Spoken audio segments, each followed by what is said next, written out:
For me, it's just a matter of I don't want to fear losing my friends or my own life. This morning, more gun safety, the community leaders pushing for reforms, and what it would look like. Plus, leaders at UW-Madison are sounding the alarm, how federal funding cuts could jeopardize life-saving research. Good morning, everyone, and welcome to News 3 Now this morning on a Friday. I'm Kyrie Lee. I'm Chris Stanford. Friday morning. Friday makes you want to do a little happy dance, you know. Oh, yeah, especially with the weather we got in store for this weekend. Yes, got a little, you know, as you head out the door this morning. Going to be feeling that chilliness, but not for long, not for long. Some may even see some snow. Yes. Savannah Brito out on the patio this morning. She is tracking a few things that might slow you down a little bit this morning. Yeah, I think we'll see some low visibilities and slick spots. Those are going to be the impacts that we see locally across southern Wisconsin. We're seeing a light band, Platteville, Lone Rock, and also northwestern Dane County, but you can see widespread snow showers.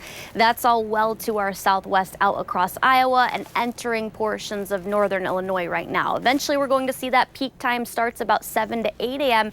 For most of us, Madison and southward are going to be the areas that see the higher amounts of snowfall. Areas north not going to see anything out of this system. 30 right now though, so temperatures still on the chillier side. But yeah, we've got a warm up to talk about, and we'll talk about all accumulations this afternoon coming up, guys. All right, sounds like a plan. Thank you. Well, representatives in the local government are trying to convince the state to take action on gun reform. They're working on a resolution 308, or what they call common sense gun reform. The resolution pushes the state legislature to pass reforms like the red flag emergency risk protection order, universal background checks, and enhanced safety measures. Stella Oshadas is a sophomore in high school. She stood by community leaders to push for more gun control. For me, it's just a matter of I don't want to fear losing my friends or my own life. And I mean, I live with it every day, and I'd like to stop having to live with that. In January, Republican lawmakers proposed bills they say would protect children from gun violence. Those bills would arm teachers, give grants to schools to improve building safety and staff training. But leaders say they still want Republicans to take action on gun control. I don't know what it's going to take, but you know, other states have done this, and some with Republican support. This is not rocket science. This is basic humanity. It is our job to be making a world where our kids don't just survive but thrive. Senator Kelda Roy says that gun reform bills have been introduced year after year, but Republicans historically throw them out. Well, the Assembly Committee on Education is looking at two bills related to trans youth, and hundreds came to protest. One would bar trans athletes from participating in women's sports. This would affect both public and private schools and apply to locker rooms as well. Another would require parental consent to change a student's name or pronouns. Supporters of the bill say that this helps parents protect children, while critics say it puts trans youth at risk. Transitioning and changing your name is a major life choice, is something parents should be involved in. This legislation will shape the school environments in Wisconsin, forcing teachers to withhold basic respect from trans students who may be already struggling with a lack of acceptance at home. The bills face an almost certain veto from Democratic Governor Tony Evers if they pass in both chambers of the legislature. The woman convicted of stabbing a classmate to please the fictional character Slender Man will be released from a mental health facility. The judge ultimately decided that she can be released to a group home where she will be under supervision.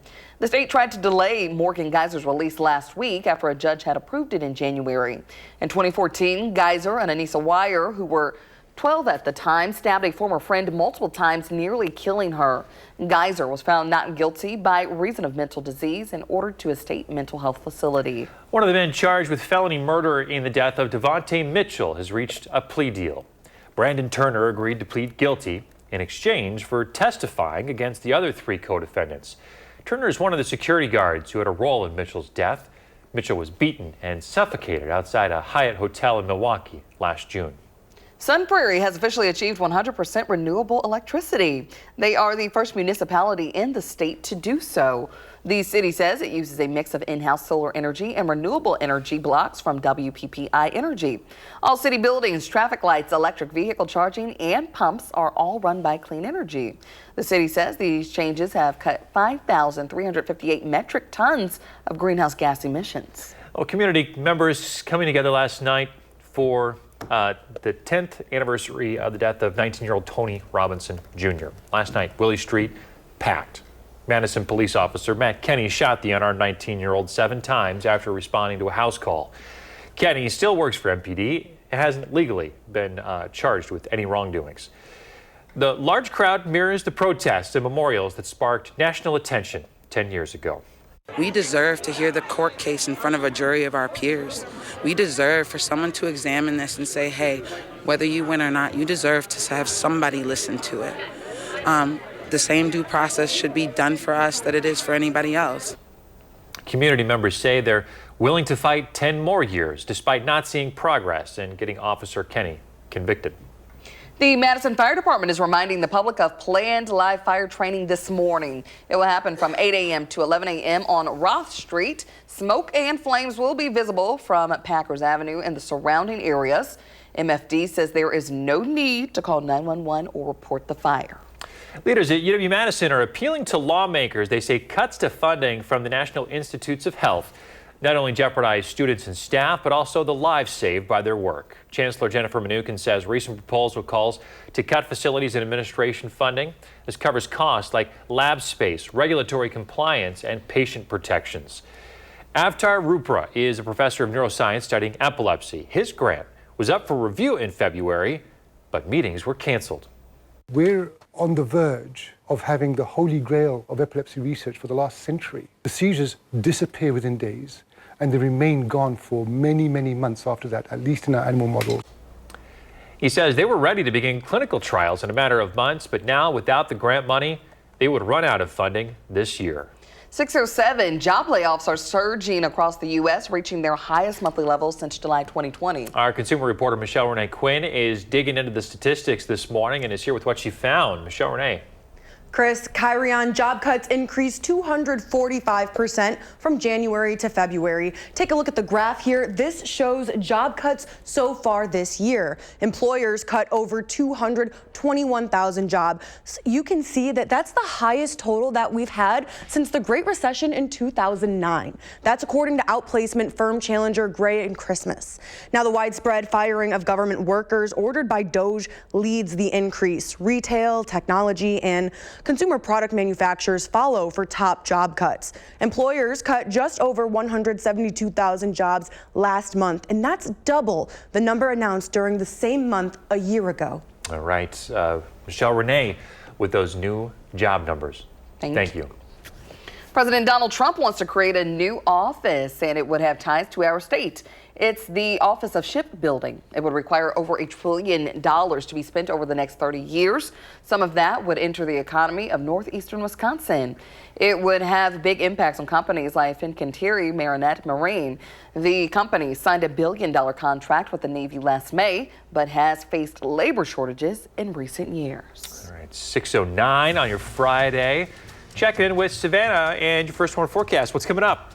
Guys, we're tracking warmer temperatures starting Sunday that'll last into next week, but we'll talk about if that could last even as far as next weekend and the snow and precipitation chances going forward. And we've got that Friday feeling this morning as we work for the weekend in the 608. I'll have 3 things to do just ahead. You're watching News 3 Now this morning, moving forward.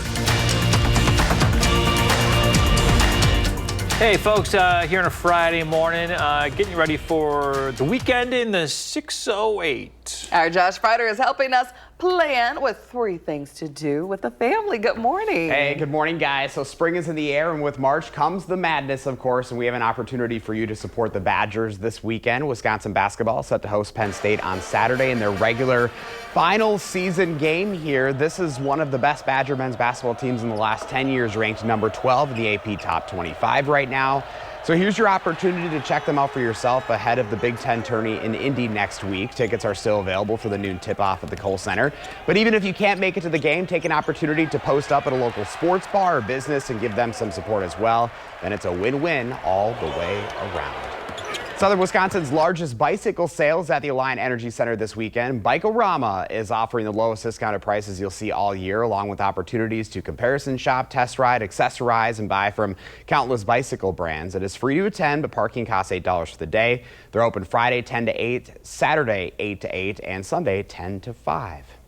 Over at Easttown Mall, you can check out the Madison Comic and Toy Show this weekend. The celebration of pop culture will spread throughout the mall, and it takes place during normal mall hours on Saturday and Sunday. You'll be able to check out comics, posters, vintage video games, action figures, and other geeky goodies. It is a free event. You can find more happenings this weekend in the 608 on channel3000.com. Think about it, guys. I mean, we're already over a week into March. It's like flying by. It is. Yeah, the days are actually shooting by. It's actually it's a little bit scary. It is a little scary. A little scary how There's fast a lot they're coming up on the passing by. calendar, and I'm like, I'm not quite ready for it. You know, it's like, it's crazy. Yeah, so much to prepare for, especially with the spring season. And Right, March Madness is just a couple of weeks away when Big you Ten think about it. next week. I'm like, where'd that come from? yeah, so it'll be nice to see how the Badgers finish out that regular season. I'm hoping they can stay strong. They got such a good group right now. Pick up that momentum and carry it through March. Oh, that would be wonderful. Make us Badger fans proud. Yeah, so we're rooting for you out there. Go Bucky. Yes, Josh, thank you. You bet. Josh is always looking for inspiration to share in the 608. Got an idea for him? Reach out and let him know about it. Well, Savannah is rocking her Badger red this morning. Yeah, we've all got the red on, a little red of something of some sorts. It's not an alert day for the red, but we are tracking some snow showers that could cause some slick spots out there. So just be mindful of that.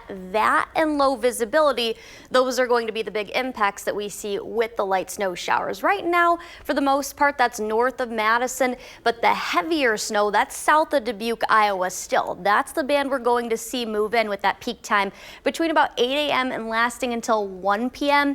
Light snow showers are still going to persist even after that, but that's the peak time for some light snow showers and some additional accumulations. Madison and areas south especially, we could see a couple areas south down towards the Illinois-Wisconsin border get about 1 to 2 inches, localized higher amounts, but we're looking at a couple tenths of an inch here in Madison. Low visibility and, like I said, slick spots. The main concern is going to be anything that goes untreated tonight because temperatures are going to fall below freezing level, actually down to about 20 degrees, so everything that goes untreated will freeze over again, similar to what we had a couple of nights ago. Anything that's going to be as far as heavier activity, moderate to heavier snow showers, that's mainly going to be where you see these darker shades of blue down towards the Illinois-Wisconsin border and Lone Rock, Madison, southward. Those places are going to see the snow. Areas north, Camp Douglas, Watoma, Manitowoc, not going to see anything from the system aside of cloud cover. That's actually where we're going to see sunshine a little earlier in the day and slightly warmer temperatures. This is lunchtime, still tracking some snow, and then all of that moving out of here and south by the time we're heading into that 4-5 p.m. time frame. And watch what the north areas do. They actually warm up past what we see in Madison this afternoon because there'll be sunshine a little earlier. And then we clear out and temperatures fall overnight. Slick spots need to be watched, especially tonight into early tomorrow morning. We also spring forward that time change. Daylight saving begins sunrise Saturday 6:21 in the morning. That's all the way back to 7:19 then on Sunday. Our new sunset almost 7 p.m. on Sunday. And then also over the weekend, we're tracking warmer temperatures and even warmer by Monday and Tuesday. Early next week, some 60s. All of next week, for the most part, warm and looks pretty good.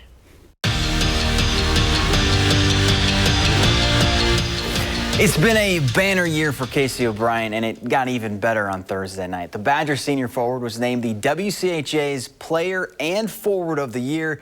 But the honors weren't done just quite yet for the Badgers. For the second straight year, Caroline Harvey took home the league's Defender of the Year. Mark Johnson, well, he was tabbed the conference's Coach of the Year.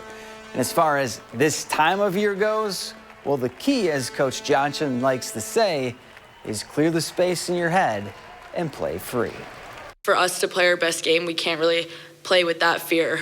We have to trust each other, trust that our ability is good enough, and that when we play our game, we're going to come out on top. And so I think we've done a really good job of not focusing on that and not thinking, if we mess up, if we don't play well, we're going to lose. We just focus on a positive outcome, and it's worked for us so far.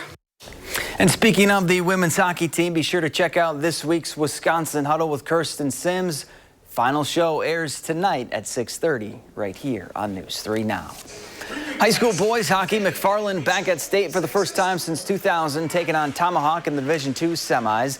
No score in the second. Spartans on the power play, and Nolan Stumer goes corner pocket to light the lamp and give McFarland a 1-0 lead. But Tomahawk would answer right back. Braden Lamer paints the post, part of a 3 straight hatchet goal series. Spartans come up short in the semifinals, 3-2 the final. The Cap City Cougars back at the state tournament for the second straight year, trying to get past the Bay Area Ice Bears in their semifinal matchup. But the top seed was skating like the top seed does. Ava McDonald sneaks one past the tender to make it 2-0 Bay Area. Cap City falls in the semis, 4-0 the final. High school girls hoops, Stoughton looking to knock off reigning D3 champ Edgewood in a Division II sectional semifinal matchup. Vikings down early, but not out of this one. Ella Hammaker takes it to the cup for 2 to make it an 8-point game. But then Edgewood went on a run. Anna Miller drives and dishes to Macy Faust, and she finds the bottom of the net on a 3-ball. And then later in the first half, it's more Miller. This time, she's going to dial one up from deep. She had 20 first-half points. Edgewood moves on with a 67-38 win. And that's it for Morning Sports. Have a great day. And still ahead, the Brewers home opener is a little more than 3 weeks away. We have a surprise from the team to show you.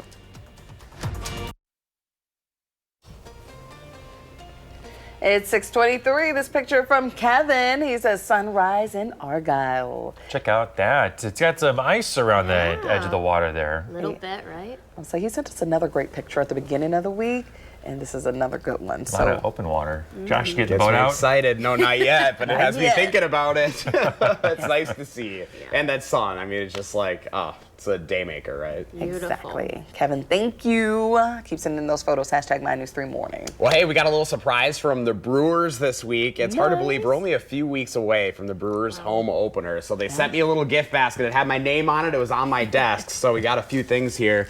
Of course, we got the Leinenkugels Barrelman Ale. There you go, Stanny. Barrelman Ale. We've got the Carbless. Carbless.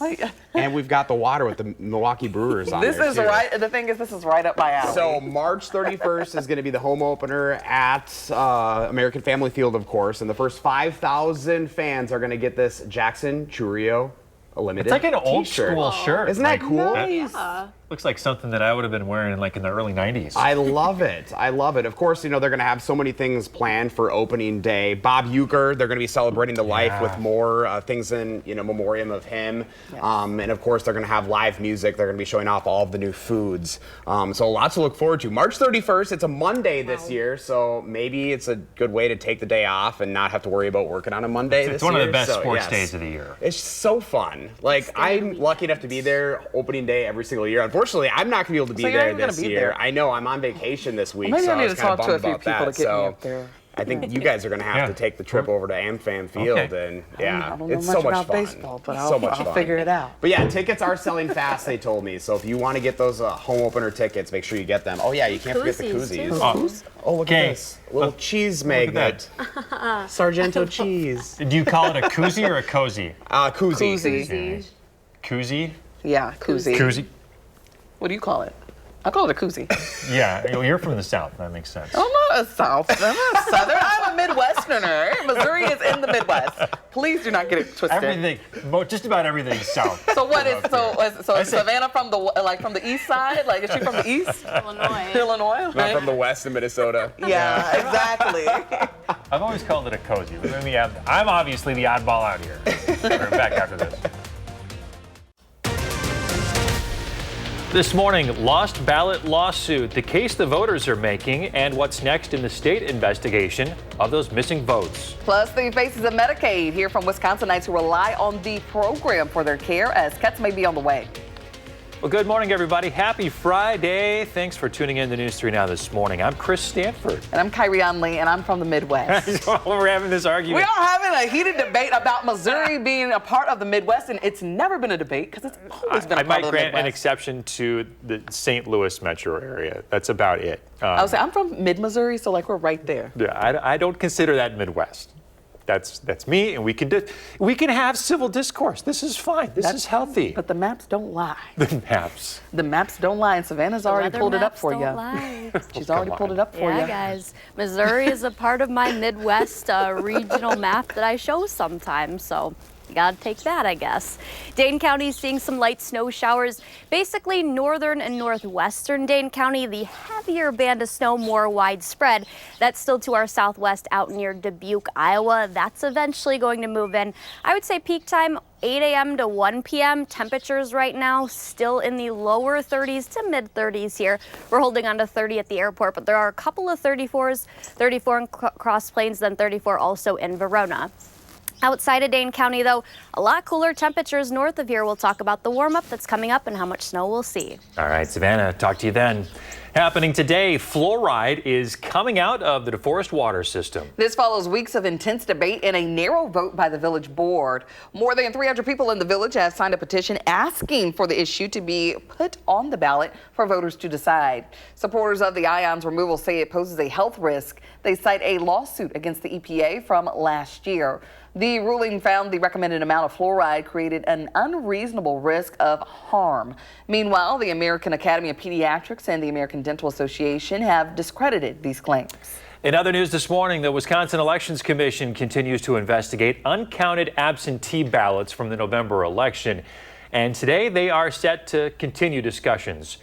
Last December, Madison clerk Mary Beth Witzelbell announced 193 ballots from 3 wards went uncounted. The WEC plans to investigate the clerk and her office. The commission has also identified several contributing factors leading to the errors.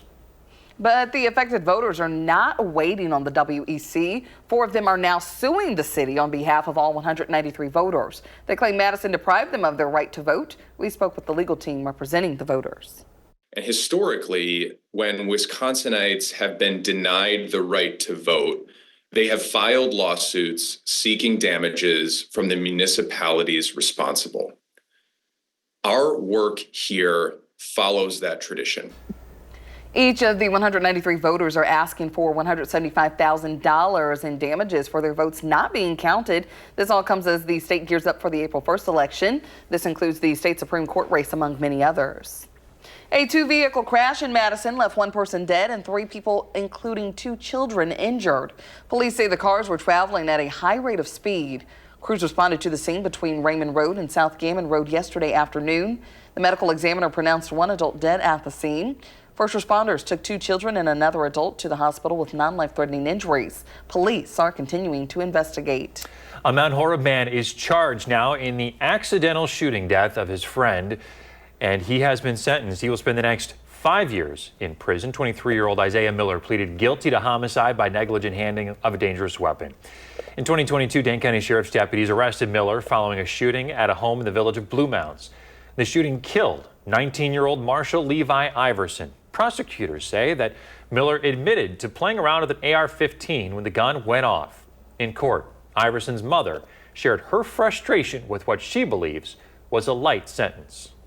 No grieving family and no parent should ever have to sit in a courtroom and accept that their child's life was taken like this, then watch the system treat it like a slap on the wrist. And at the end of the day, Levi's life mattered, and the sentence for taking that life should reflect that. This charge doesn't. Witnesses say Miller was drinking alcohol, smoking marijuana, and using Xanax on the night of the shooting. After the prison sentence, Miller will spend 5 years on extended supervision. Taking a live look at the Capitol, where Republicans are considering a budget that calls for major spending slashes. The nonpartisan Congressional Budget Office looked into the plan and found the plan could not be reached without reducing spending on Medicaid. It clashes with the commitments from Republicans who say they won't touch the entitlement program. And when it comes to Medicaid, the impact is far-reaching, especially here in Wisconsin. 1 in 3 children, half of disabled people, and just over half of those living in nursing homes rely on it. And many are now living in fear over what's next. Our Sarah Carlson introduces us to the faces of Medicaid. 35-year-old Tyler Engel was born with spinal muscular atrophy. My hand, the other one. Yeah. His arms are slowly getting weaker. In a wheelchair since the age of 3, Tyler has been independent since 18 and has quite the resume. He has degrees in physics and mechanical engineering and is currently working as a researcher studying respite care and the caregiver crisis, not to mention knitting as a hobby. I'm working on a sweater right now, too. Tyler admits he's on edge due to the possibility of cuts to Medicaid. It's always been in the back of my mind, but it's been in the front of my mind lately, yeah. He relies on Medicaid for health care and caregivers and is especially frustrated by the president's suggestions of waste and fraud. We're not going to touch it. Now, we are going to look for fraud. Show me what it is. Tyler's own research shows Medicaid has some of the lowest rates of fraud in the country. Let's start with CIA or even the senators. How much fraud and waste do they have on their end? We invited Tyler and a panel of others representing the disabled community to dig deeper. Medicaid is a shared resource. Patty Becker's son, Will, uses a Medicaid waiver in order to keep his job at the Hy-Vee in Oregon. Patty is also the director of program operations at Community Living Alliance, a nonprofit that helps those with disabilities. Right now, for someone to live in one of our state centers is $45,000 a month. For somebody to receive community-based supports through IRIS or family care is $4,500 a month. There isn't physical capacity for everyone to physically move somewhere, right, where they're going to stay, as well as that income or that cost to us as taxpayers will dramatically increase. I enjoy staying busy. 29-year-old Lily Giroux has epilepsy and cognitive disabilities due to her seizures. Her mom, Ann, explains how Medicaid allows Lily to live independently using a job coach and to keep her on track at the Hy-Vee store in Madison. The alternative is perhaps a facility, a long-term care facility or 24-hour care or going to the ER more often. That's more expensive than this preventative care that's what Medicaid is. And then there's Krijan Olsen, a researcher in healthcare access who has cerebral palsy herself and whose teenage daughter also uses a Medicaid waiver. And all of these families have to prove they need Medicaid every year. Someone comes to our home annually and does an evaluation that's extensive, reviews all of her educational and medical records.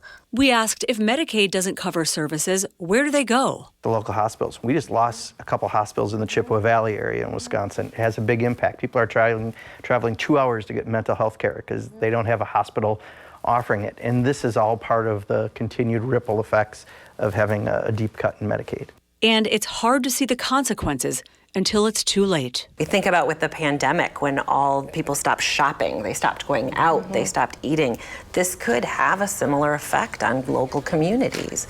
Because if we're doing community-based stuff really well, you don't notice it, right? And then that's good. Which is hard when it comes to these moments for all of us, because you can see the pothole. Yeah, big time. You won't see Tyler at home alone in his apartment. That's what will happen if there's no one to help him get out and get to work. Despite Tyler's fear about his future, he continues to fight for his care every year, as long as it exists.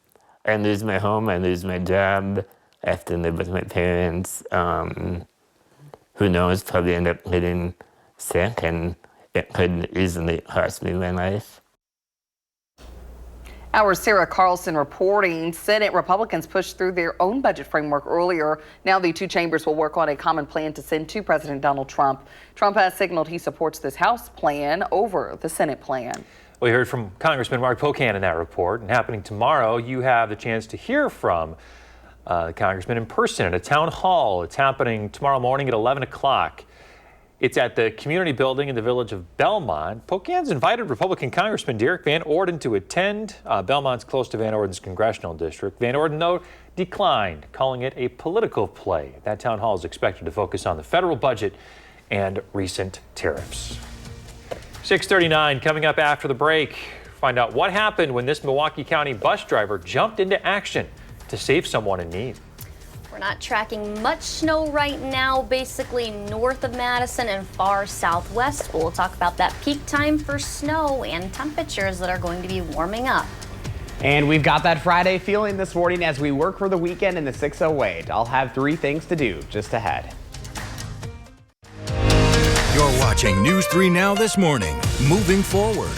Hi, I'm Alan from Iowa City. Savannah planned my day.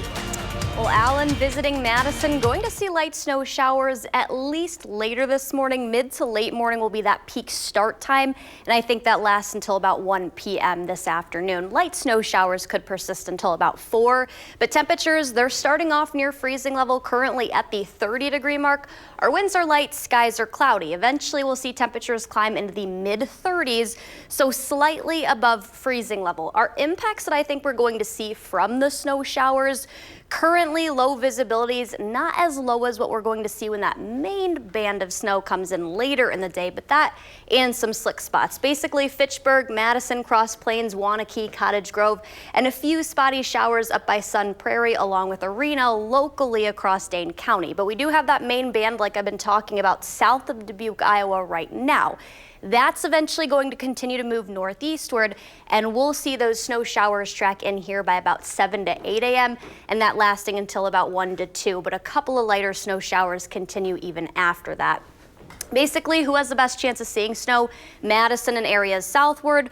Lower visibilities, that's out across Iowa right now. We still have lower visibilities here, just not as much as what we're going to see those drop to later this afternoon. And some slick spots, especially those untreated surfaces overnight, because temperatures are going to fall to about 20, well below freezing level.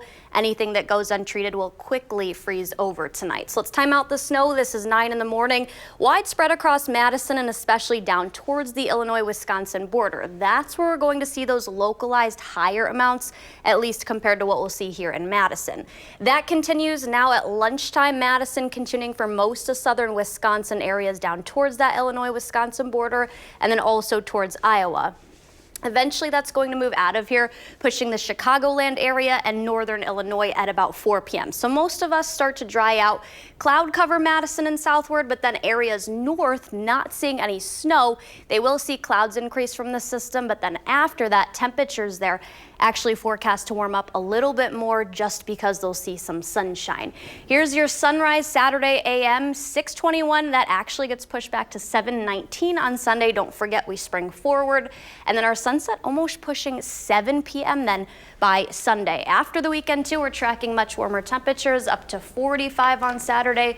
Lower, maybe even a couple areas that see the mid-50s on Sunday. And then everyone likes to see those 60s. I mean, I do because I've been waiting for them since. Yeah, I guess not we started everyone, talking but about the cold, we're definitely looking forward to it. Yeah. I am looking forward to the warmer temperatures. Always am. Sunshine. Totally. The sunshine. Yep. We're going to have a later sunset on Sunday after the time change to get a little bit more time to enjoy some of that nice weather. Yeah, days keep getting longer. Oh, yes. That It's time of year. finally the light at the end of the tunnel. Exactly. Thanks, Savannah. Hey, you want Savannah to plan your day? She'd love to. Just record a video like you saw earlier, share your name, where you're at, and send it our way through the website, the First Warn Weather app, Facebook Messenger, or email, and then watch to see if you make it on the air. Well, it's Friday morning, which means the weekend and the 608 is practically here. You know, normally we bring this to you on a Wednesday or a Thursday, but Josh Sprider's been a busy guy this week. He's still got 3 things for you and the family to do, though. Hey, Josh. Hey, guys. Good morning. I told you March was going to be busy. Next week's going to be nuts, too. Spring is in the air, and with March comes the madness, of course, and we have an opportunity for you to support the Badgers this weekend. Wisconsin basketball is set to host Penn State on Saturday in their final regular season game. This is one of the best Badger men's basketball team in the last 10 years, ranked number 12 in the AP Top 25 right now. So here's your opportunity to check them out for yourself ahead of the Big Ten tourney in Indy next week. Tickets are still available for the noon tip-off at the Kohl Center, but even if you can't make it to the game, take an opportunity to post up at a local sports bar or business and give them support as well. That it's a win-win all the way around.